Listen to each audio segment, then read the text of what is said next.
This video might save you several thousands of pounds. So if you are considering to start investing and you are researching the topic and you think that some of the ideas that you have now in your head are genius, then make sure that you're watching this video until the end, because you might find that some of the ideas are not that great by the time this video is finished. So let's start. The first thing that no investor should do is to invest into a company just because you are using this product of this company or you like the founder, for example.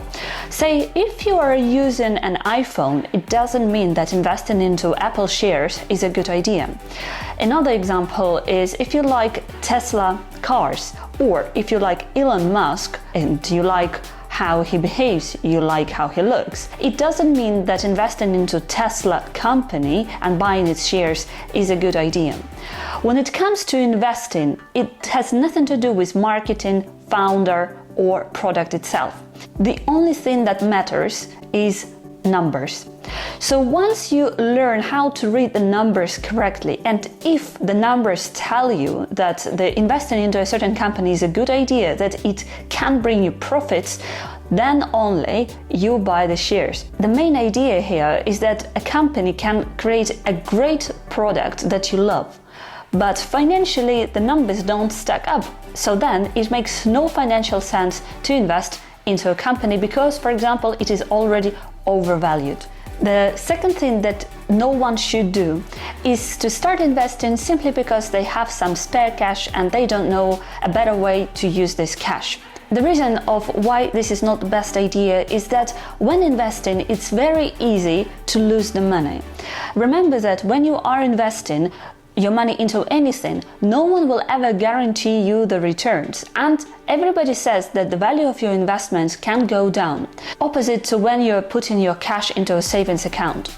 So if you have some spare cash, you don't know anything about investing and you need some time to research, then maybe it's a wiser idea to open a savings account for now, and then when you are sure about the assets that you want to invest your money in and you are prepared to take the risk, then only you will take the money out of savings account and invest it into something else. The third thing that no one should do is to start investing simply because everybody invests. This is what we had straight after the pandemic in 2020. Everybody all of a sudden started investing, and in general investing became the mainstream. Simply because people were sitting at home and they had nothing better to do, lots of people were given free cash or what seemed like to be free cash from the government, and investing seemed like a great idea. Because so many people invested into different assets, every asset seems to be growing. But that time is over and now you have to be very careful. So yes, it is true that more and more people educate themselves about investing and create a portfolio of different shares in different companies. It doesn't mean that if you start investing into something that your friends invest into as well, you will not lose any money.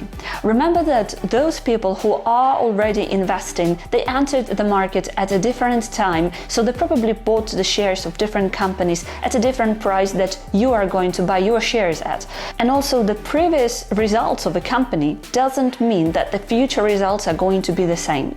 And this is where we come to the fourth thing that no investor should do. Invest into a company because historically it performed well. I've heard many times that people invested into Google, into Microsoft, or into Apple, or any other big blue chip company because historically it performed well. What these people forget about is that if we check the S&P 500, the index fund that invests into 500 biggest companies of the US, from 30 years ago and now, the majority of the companies inside this fund have changed.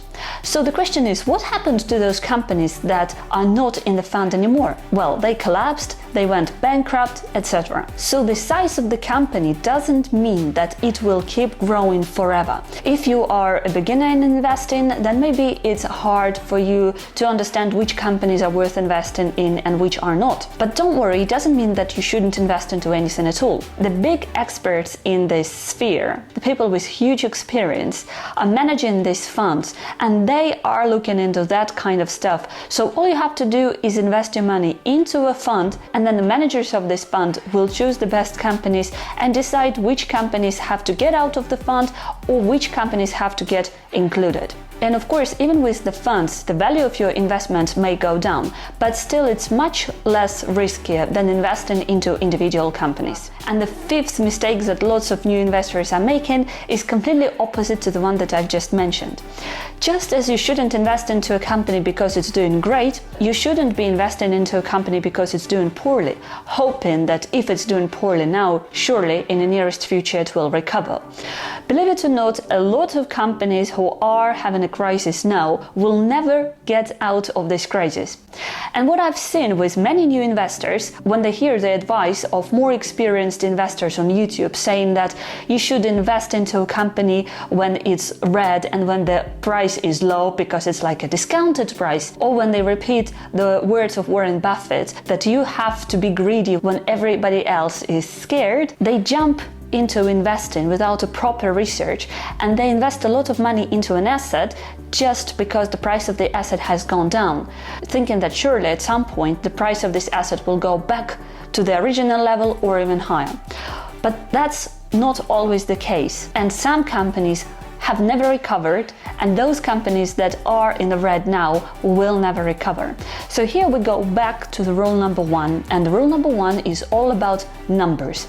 First of all, you have to look at numbers and at the same time use your common sense. If you think about it now, all the 5 mistakes that I've told you about make a complete sense in your head. If you are new to investing and you don't know how to start, then you might as well find someone who will invest your money for you. One company that allows you to do this in the UK, in Europe, and even in the US is called eToro, and they have a feature called copy trading, where you basically give your money to a person who is a professional trader, and they invest this money into different companies along with their own money into different assets which they think have a good potential. If you want to join eToro, you can use my link in the description, which is an affiliated link. But in any case, thank you very much for watching this video, and I hope to see you soon in my next video. Bye bye.